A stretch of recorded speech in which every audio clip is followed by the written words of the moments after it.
दोस्तों, कैसे हैं आप सब। आप सभी को अपने यूट्यूब चैनल अखंड भारत एजुकेशन प्लेटफॉर्म पे स्वागत है। हम लोग यहाँ पे बीपीएससी, बिहार दरोगा, बिहार पुलिस, एसएससी आदि कॉम्पिटिटिव एग्जाम की तैयारी करते हैं लोग, वो अभी बिल्कुल फ्री ऑल सब्जेक्ट के साथ। अभी तो हम लोग हिस्ट्री पढ़ रहे हैं लोग, लेकिन आने वाले समय में हम हर सब्जेक्ट का आप लोग को वीडियो प्रोवाइड करेंगे। इसलिए आप लोग मेरे चैनल को सब्सक्राइब, शेयर और लाइक करते रहिए। आपका एक सब्सक्राइब मेरे हमको वीडियो बनाने के लिए मोटिव करता है। तो आइए हम लोग चलते हैं लोग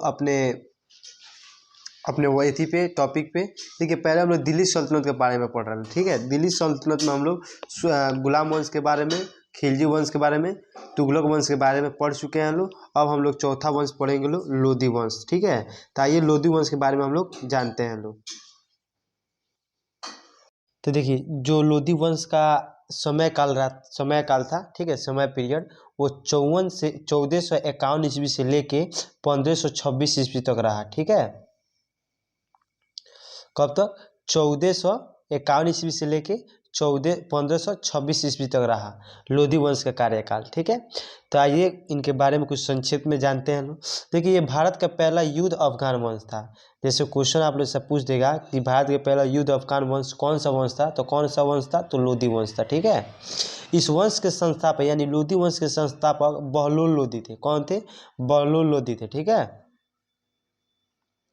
देखिए, यह अपने दरबारियों के सम्मान में खड़ा रहता था और उनके बैठने के बाद बैठता था। ये इतना सौभाग्य और संस्कृति सुल्तान था, यानी राजा था।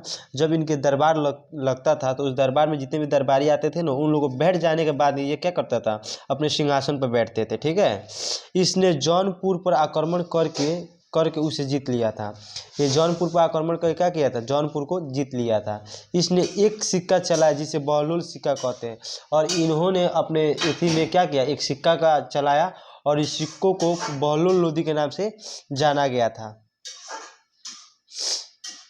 देखिए, बहलोल सिक्का अकबर के काल तक प्रचलन था, यानी कहने का मतलब जो बहलोल सिक्का चला था वो अकबर के काल तक भी क्या हुआ था? चल रहा था, ठीक है।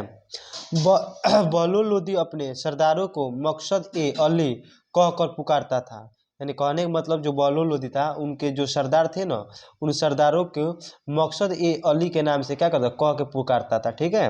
बोलता था मकसद अली है ने आप, ऐसे वो बोलता था। कौन? बहलोल लोधी। देखिए, बहलोल लोधी ने ग्वालियर का शासक रायकर्ण को 1887 ईस्वी में पराजित किया। यह उसका अंतिम अभियान था। कहने का मतलब जो बहलोल लोधी था, एक ग्वालियर का राजा था, ठीक है, जिसका नाम क्या था? रायकर्ण। उसको क्या किया था? आज 1487 ईस्वी में पराजित कर दिया, हरा दिया। और ये बहलोल लोधी का सबसे अंतिम क्या था? अभियान था, जो युद्ध था। देखिए, अगला शासक सिकंदर लोधी बना। अब देखिए, बहलोल लोधी के बाद कौन आया? सिकंदर लोधी, ठीक है। तो अगला शासक कौन बना? सिकंदर लोधी बना। यह वंश का सबसे योग्य शासक था, और ये बहलोल लोधी से भी क्या था? कुछ तेज तड़ाका आदमी था, थोड़ा योग्य शासक था। इसने 1504 ईस्वी में आगरा शहर की स्थापना की। क्वेश्चन बहुत, आगरा जैसे ताजमहल है ना, पूछता लोग कि आगरा शहर कौन सा, किसने स्थापना किया था? तो याद रखिए लो, सिकंदर ने 1504 ईस्वी में। कौन? सिकंदर ने 1504 ईस्वी में आगरा शहर की स्थापना किया था, ठीक है। और इसने 1506 ईस्वी में अपनी राजधानी बनाई, और स्थापना करने के बाद 1506 ईस्वी में 2 साल बाद क्या किया? आगरा को अपना राजधानी बना लिया। कौन? तो सिकंदर लोधी, ठीक है। तो आगरा का स्थापना किसने किया था? तो सिकंदर लोधी। किसने किया था? सिकंदर लोधी। ऐसे याद करना है। देखिए, इसने रुखी नामक पत्रिका लिखी थी। कौन? जो सिकंदर लोधी थे, वो एक पत्रिका लिखी थे, ठीक है। उस पत्रिका का नाम क्या था? गुलरुखी था। क्या नाम था? गुलरुखी पत्रिका था। ये किसने लिखा था? सिकंदर ने लिखा था। इसने जमीन की पैमाइश के लिए गज ए सिकंदर मापक बनाया, जो 30 इंच के बराबर होता था। कहने का मतलब ये, जो जमीन के जैसे माप किया था, नापा जाता है ना, तो वैसे क्या किया था? जमीन के मापने के लिए उन्होंने एक मापक बनाया था, उसका नाम दिया था गज ए सिकंदरी। क्या नाम दिया था? गज ए सिकंदरी, जो 30 इंच के बराबर होता था। यानी कहने का मतलब किसके बराबर होता था? 30 इंच के बराबर होता था, ठीक है। इसने खाद्य पदार्थ से कर हटा दिया, यानी कहने का मतलब जो सिकंदर लोधी थे, वो खाद्य पदार्थ से क्या किए थे? कर हटा दिए थे, टैक्स नहीं लेते थे खाद्य पदार्थ पर। कौन? सिकंदर लोधी। देखिए, इसने तंजानिया सॉरी इसने ताजिया निकालने तथा महिलाओं के मजार पर जाने पर प्रतिबंध लगा दिया। कहने का मतलब जो ताजिया निकलता है ना, तजिया, वो तजिया निकलने पर भी, और महिला जो जैसे मजार पर जाती है लोग, अब तो हमको लगता है कि मुस्लिम धर्म में कोई मजार पे नहीं जाता है लोग, ठीक है, मुस्लिम लोग में महिला लोग, ठीक है। तो ये सिकंदर लोदी का देन है कि मजार पे क्या कहता है, सॉरी ये तो मजार पे, ये अपने शासनकाल में क्या किया था, वो मजार पे महिलाओं को जाने से रोक लगा दिया था। लेकिन अभी के वर्तमान में तो महिला जाती है मजार पे, ठीक है, और ताजिया निकालने के भी क्या किया था, रोक लगाया था। लेकिन अभी भी ताजिया क्या करता है, निकलता है। इस वंश का जो अंतिम शासक था इब्राहिम लोदी था। यानी कहने का मतलब कि लोदी वंश का जो अंतिम शासक था कौन था, इब्राहिम लोदी था, ठीक है। देखिए इसने 1518 ईस्वी में खोतली के युद्ध में राणा सांगा ने पराजित कर दिया। यानी कहने में 1518 ईस्वी में खोतली के युद्ध में किसको, राणा सांगा ने पराजित कर दिया। किसने, इब्राहिम लोदी को। इब्राहिम लोदी के संबंधित आलम खान एवं दौलत खान ने इब्राहिम लोदी को मारने के लिए बाबर को आमंत्रित किया। कहने का मतलब इब्राहिम लोदी को मारने के लिए, ठीक है, इसके संबंधित थे दो आदमी, एक आलम खान थे, एक दौलत खान थे, ठीक है। यहाँ पे कुछ गलत हो गया है कि 1518 ईस्वी में खोती के युद्ध में राणा सांगा ने पराजित, नहीं, राणा सांगा को पराजित कर दिया था कौन, इब्राहिम लोदी, ठीक है। और देखिए इब्राहिम लोदी के एक संबंधित थे दो आदमी, एगो आलम खां, एक दौलत खां। ये क्या किए थे, इब्राहिम लोदी को मारने के लिए बाबर को आमंत्रित किए थे लोग कि आओ बाबर, आके मार के चल दो। देखिए पानीपत के प्रथम युद्ध में, देखिए पानीपत का प्रथम युद्ध कब हुआ था, 1526 में, याद रखिएगा। पानीपत का प्रथम युद्ध 1526 में। पानीपत के प्रथम युद्ध में बाबर ने इब्राहिम लोदी को क्या किया, हत्या कर दी, और लोदी वंश के स्थान पर मुगल वंश की स्थापना कर दी। पानीपत के प्रथम युद्ध में बाबर ने किसको मार दिया, इब्राहिम लोदी को मार दिया। इब्राहिम लोदी को मारने के बाद क्या किया, मुगल वंश का स्थापना कर दिया, ठीक है। देखिए अपना कर इब्राहिम लोदी दिल्ली सुल्तान का एकमात्र शासक था जिसे युद्ध के मैदान में मार दिया गया। कहने का मतलब इब्राहिम लोदी दिल्ली सल्तनत के एक ऐसा वो राजा था, यानी शासक था, जिसे युद्ध में मार दिया गया, ठीक है, युद्ध के मैदान में मार दिया गया। किसके द्वारा मारा गया था तो इब्राहिम,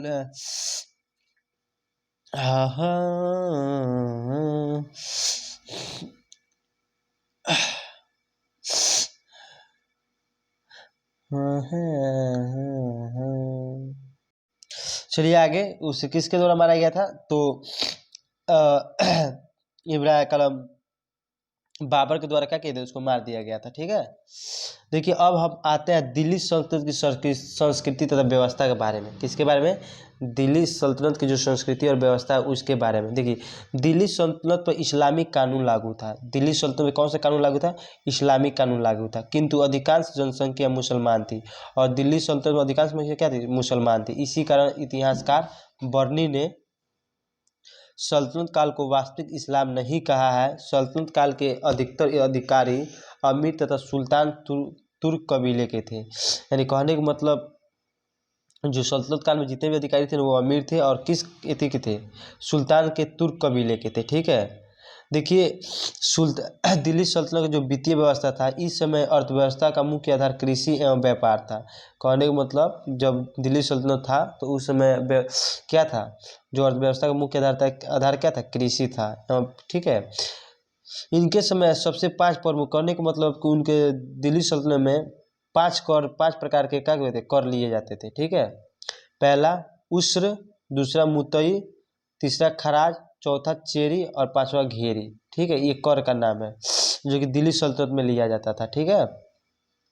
देखिए ये नोट है जो कि आप लोग याद करना इंपॉर्टेंट है। देखिए खुम्स को मुख्य राजस्व नहीं मानते थे, खुम्स को मुख्य राजस्व नहीं मानते थे क्योंकि ये लूट का धन होता था। यानी कहने के मतलब जो खुम्स का मुख्य पैसा वैसा रहता था उसको मेन राजस्व में नहीं आया जाता था, तो कर में नहीं आया जाता था। जानते हैं क्यों, क्योंकि वो पैसा लूट उट के लाया जाता था, ठीक है। जजिया जक़ात को भी मुख्य राजस्व नहीं मानते थे क्योंकि यह धार्मिक कर था, और जजिया जक़ात से जो कर आता था वो कौन से कर आता था, धार्मिक कर आता था, इसलिए इसे भी मुख्य पैसा में नहीं मानते थे। टैक्स कर वसूलने वाले सबसे छोटा ग्रामीण अधिकारी चौधरी होता था, जबकि सबसे बड़ा अधिकारी इक्तादार होता था, ठीक है। कहने में जो टैक्स को वसूलता था सबसे छोटे स्तर पर यानी ग्रामीण स्तर पर वो कौन होता था, चौधरी के नाम से जाना जाता था, ठीक है, चौधरी के। और जो बड़े स्तर पर वसूलता था उसे इक्तादार के नाम से जाना जाता था।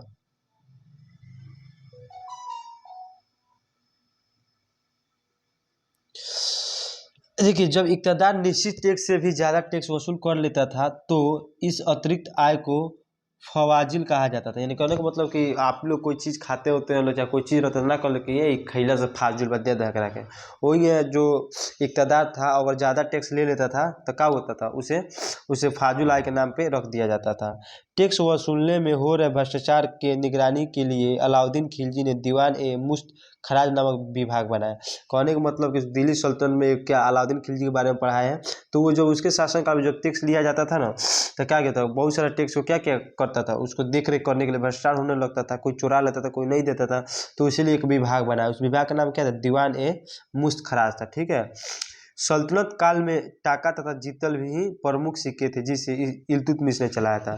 कहने का मतलब सल्तनत काल में सबसे प्रमुख सिक्का कौन था, तो टाका और जीतल था। इसे किसने चलाया था, तो इल्तुतमिश ने चलाया था। तो चलिए इस वीडियो को हम यहीं पे रोकते हैं, फिर हम लोग मिलते हैं नेक्स्ट वीडियो में। तो आप लोग मेरे वीडियो को लाइक शेयर करते रहिए। चलिए थैंक यू, गुड नाइट, मिलते हैं लोग फिर कल नेक्स्ट वीडियो में। Thank you.